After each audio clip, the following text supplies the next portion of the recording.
Okay, so today we're going to be about diagnostic criteria for gender dysphoria and gender incongruence. The gender dysphoria is in the DSM-5-TR. You know what that stands for because you're clinical social workers. And the ICD-11. My name is still Robin Matthew. At least it was a week ago. So I hope it hasn't changed since then. Um, But to be politically incorrect with the current administration, you just never know. All right.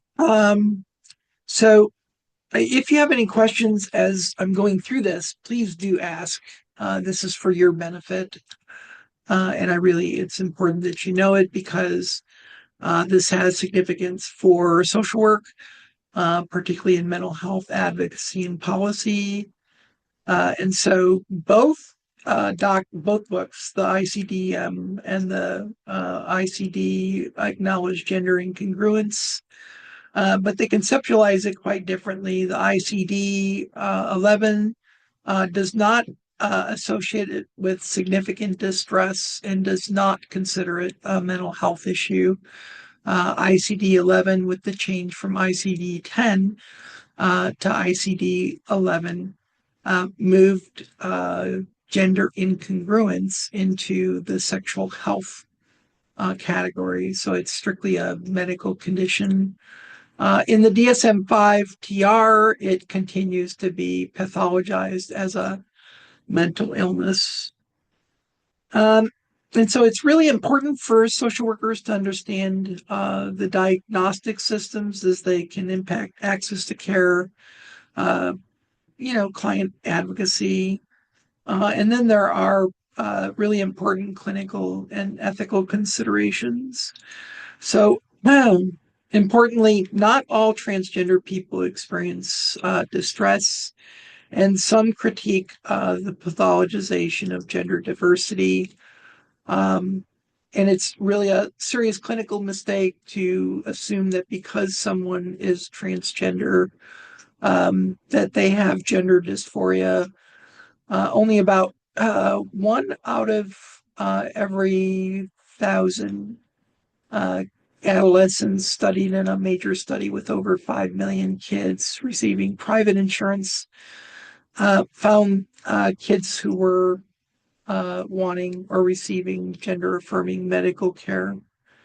But diagnosis in the United States, as well as the rest of the world, of either gender dysphoria or gender incongruence is really a kind of a criteria for getting third-party reimbursement for gender-affirming procedures. And so I want to emphasize again that gender dysphoria requires marked distress related to the incongruence between one's gender identity and gender assigned at birth. One of the big differences is that, as we'll see on the next slide, the ICD-11 refers to sex assigned at birth as the baseline criteria, whereas the DSM-5-TR refers to gender assigned at birth. And of course, sex is biological characteristics such as reproductive organs and secondary sex characteristics, whereas gender is about social constructs such as identity and presentation and appearance. So let me ask you to write in the chat, what do you know right now about the differences between sex and gender? And in the chat, write what you consider to be differences and whether or not sex assigned at birth vis-a-vis gender assigned at birth really makes a difference. And if so, how? And just take about 30 seconds to do that. Professor Matthew, could you repeat that question? Yeah, so in the chat, consider what I just said about there being a difference between sex assigned at birth versus gender assigned at birth. and answer the question whether or not sex assigned at birth compared to gender assigned at birth makes any difference. And then when you finished, tell the class what your answer was.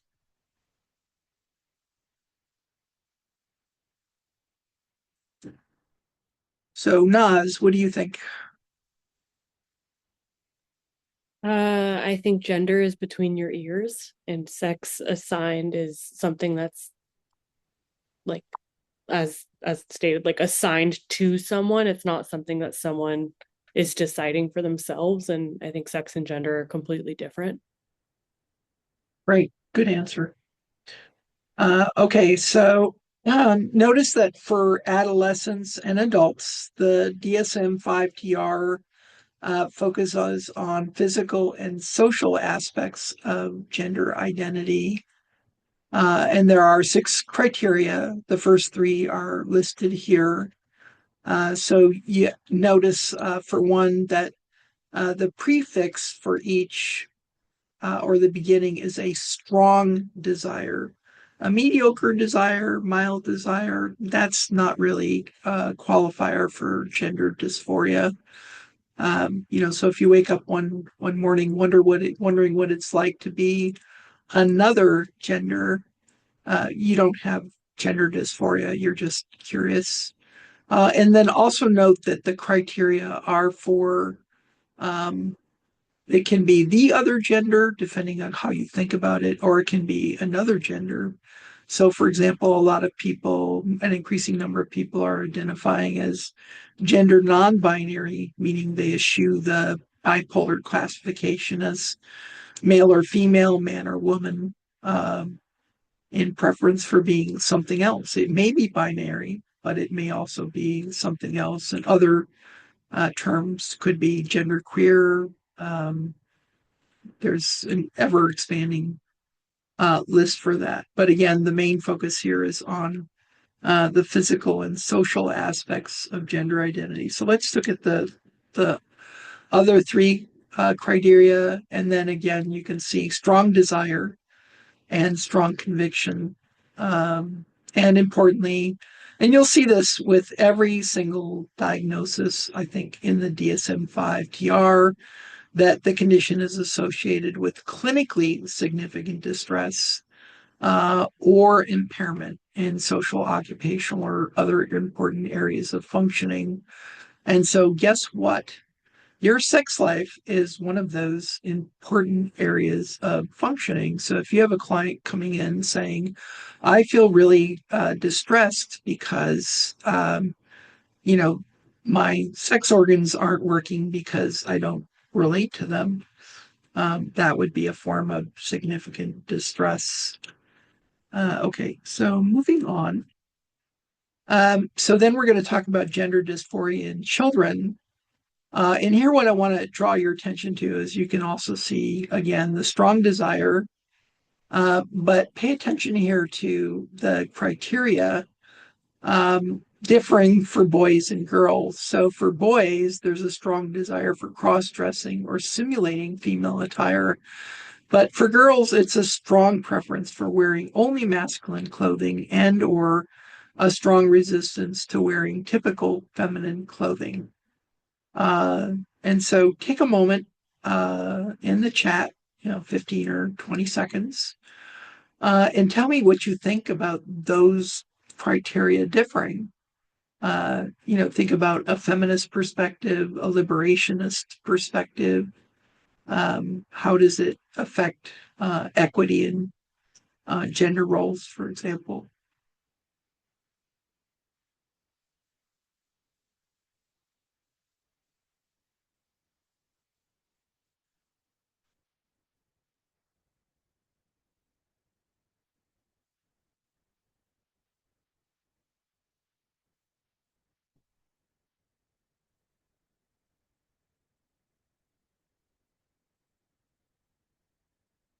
So while you're writing, I'm going to mention that you can have all of the criteria for gender dysphoria in childhood, but if you do not have the strong desire to be the other gender or another gender, or insist that you are or another gender, you do not meet the criteria. So you could have the strong cross-dressing, the revulsion to wearing clothing, masculine clothing, etc. But that doesn't qualify you for a diagnosis of gender dysphoria in children unless you have number one. The other thing that's important to remember is that a requirement for the diagnosis is the concerns of the parent. And so a child who shows up one day and says, I want to be another gender, also does not qualify the child for a diagnosis of gender dysphoria. It has to be the parent who says, I'm having issues with my child wanting to be another gender. So, take another moment to communicate with your peers in the class and say a sentence or two about what you think about the fairness or the justice or even the reasonableness of a parent needing to say there's an issue with their kiddos rather than the kiddo themselves saying, this is an issue for me.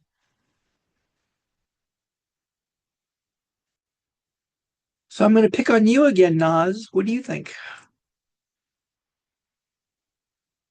I was just writing in the chat where I was like, that is so difficult when you're looking at that power differential because like parents can project and we like project beliefs in it. And I just look at this and I'm like, and I just think about how this diagnosis just reinforces a binary and is so, it feels strange because it's also so culture dependent.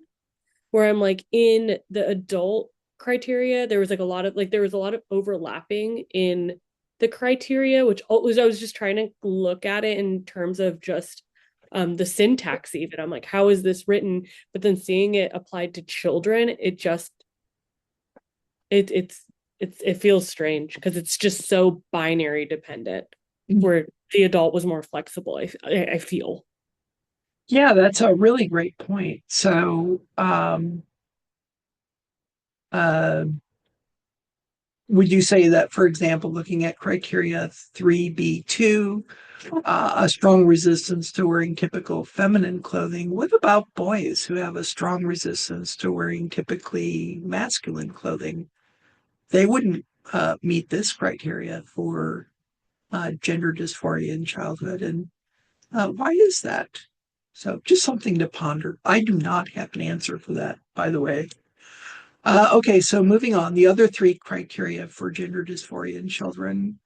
And again, you can see for number 4, there is a difference between the criteria for boys and girls. And note, especially for boys, this thing about rough and tumble play, which I guess I could ask you to think about.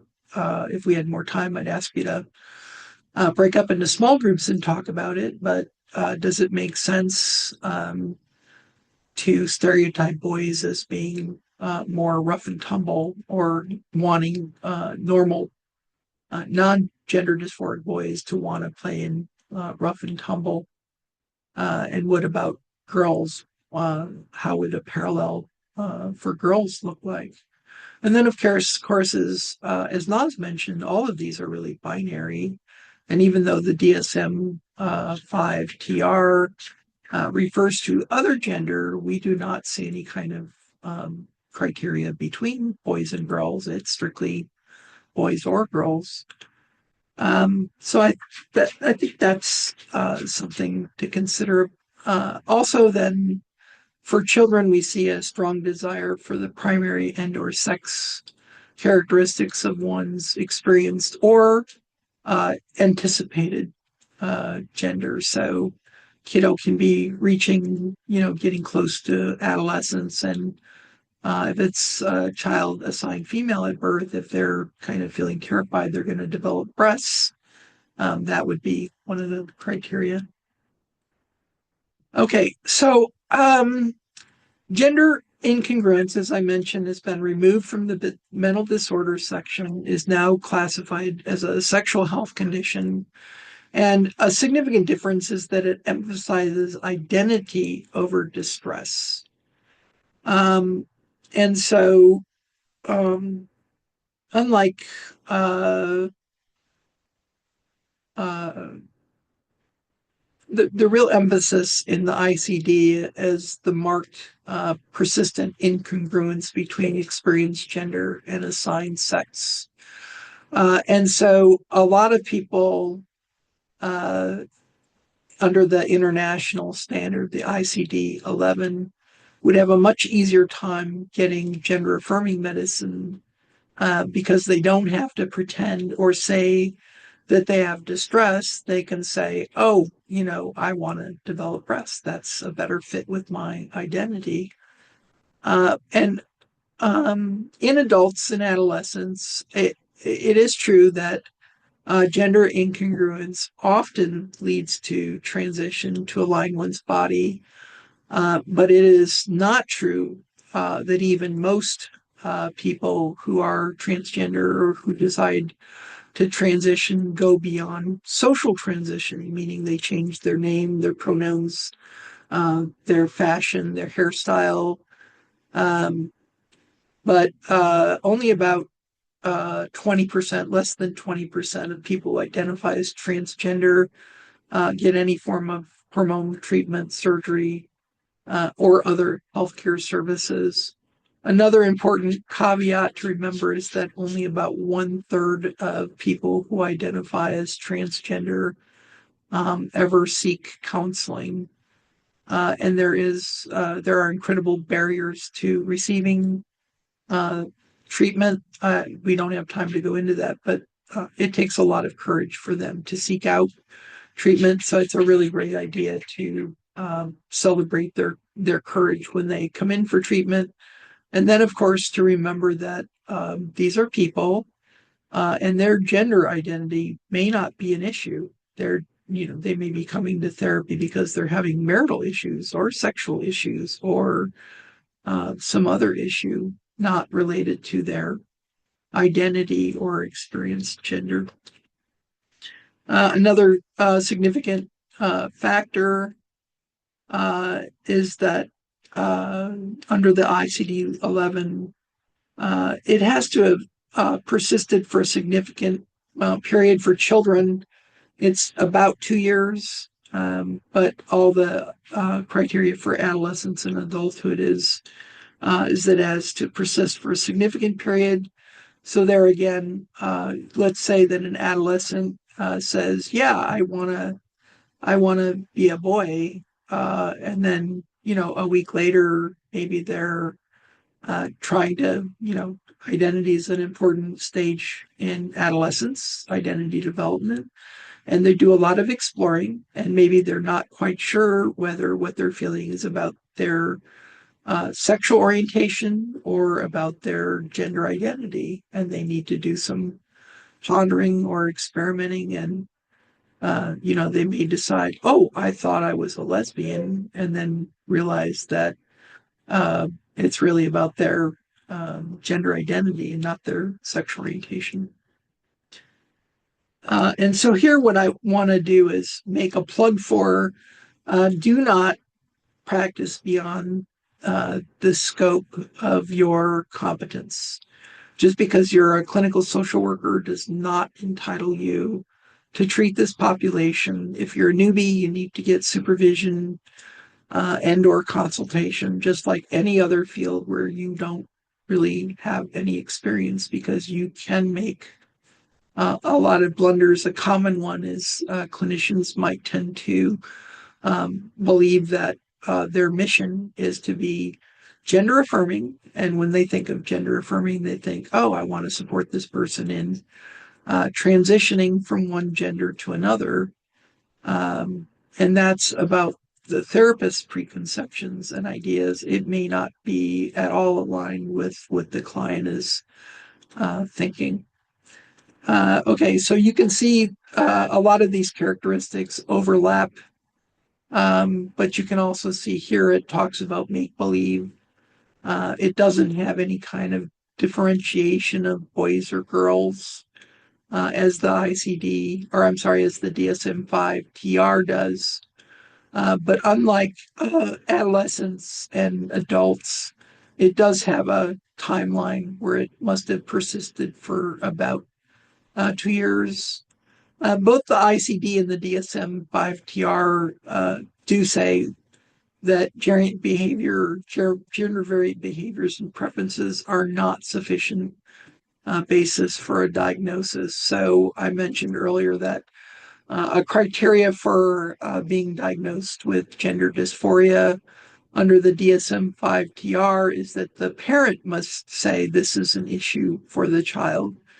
And you have to be very careful that they're not just complaining that, let's say uh, their child assigned male at birth um, is not engaging in football or not playing football or other rough and tumble sports.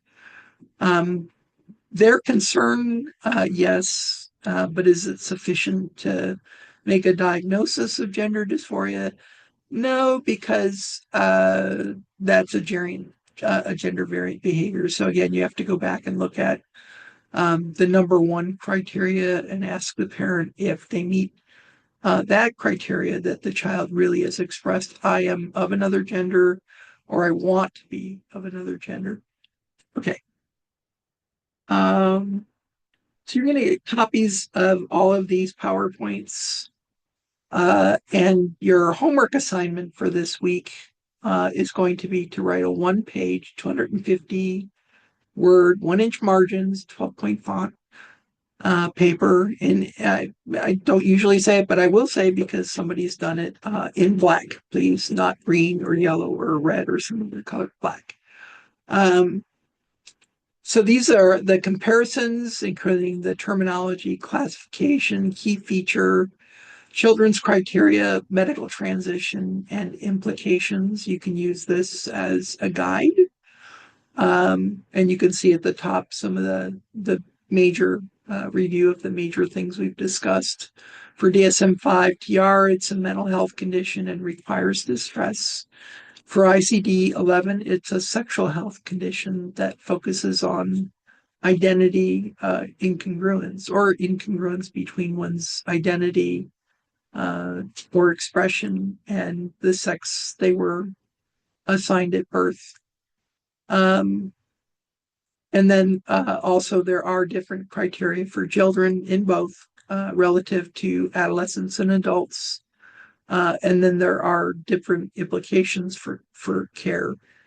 So in your homework assignment this week, I want you to focus on what are the differences, meaningful differences between the DSM-5-TR and the ICD-11 for you. What matters to you? If you're a therapist, what are you concerned about in terms of these diagnoses? There are no right answers. There are some ridiculous answers, and that's okay. But no wrong answers. And I'm being judgmental when I say ridiculous. They may seem ridiculous to me and not to someone else, and that's okay. But I want you to really focus on. Oops, sorry. I really want you to focus on this issue of the binary and what those things mean. And tell me what you think. Just 1 page. I will read it if you go longer. If you want to write a book, I won't get the paper graded very quickly, but I will read it. Please don't do that. I guess we've got, there are some implications. So, of course, we want to be aware of systemic barriers and advocate for policies that improve access to care. ICD-11's approach depathologizes gender diversity, reducing stigma and aligning with human rights perspectives. And the focus is on access to care rather than diagnosing distress. And so logically, countries implementing ICD-11 may see fewer barriers to gender-affirming healthcare. But importantly, social workers play a crucial role in supporting transgender and gender diverse individuals, whether or not they seek medical transition or support for social transition. And again, when I say medical transition, I'm referring to hormones, puberty blockers, or surgeries of any kind. And an important caveat there is that many things that we think of as gender affirming for transgender people, such as breast augmentation in individuals who were assigned male at birth, are also procedures that are gender affirming for cisgender um, women. And by cisgender, of course, I mean that they were born, their gender identity is congruent with their sex assigned at birth. So it's incorrect to think that somebody who's getting hormones is engaging in just gender affirming care apart from cisgender women, because lots of cisgender women also take hormones. All right. And in about a minute or two, I want you to write just a word or two about how your understanding of the relationship between gender identity and mental health has been shaped by the diagnostic frameworks like DSM-5-TR and ICD-11. And in your essay, you can even write about if you were to create a diagnostic criteria, what combinations, aspects of DSM-5-TR and ICD-11 would you do? It might be some criteria from DSM-5-TR, but you might move it to out of the DSM-5-TR and into another kind of diagnostic manual. And then also, in what ways might these frameworks reinforce or challenge your assumptions about gender diversity and social work practice? And again, both of these questions are here for you to think about as you're writing your essay. And again, there are no right or wrong answers. This is totally about your reflection. Nonetheless, I do want you to cite at least one source from empirical literature, just to get that kind of muscle memory flowing, and put it in APA 7 style. Do not write in third person, write in first. That's on page 120 of the APA 7 manual. And so everything that you submit, including the title page, even though it's only one page, should be in APA 7 student style. No headings on the paper. All right, I'm going to stop here. Anybody have any questions?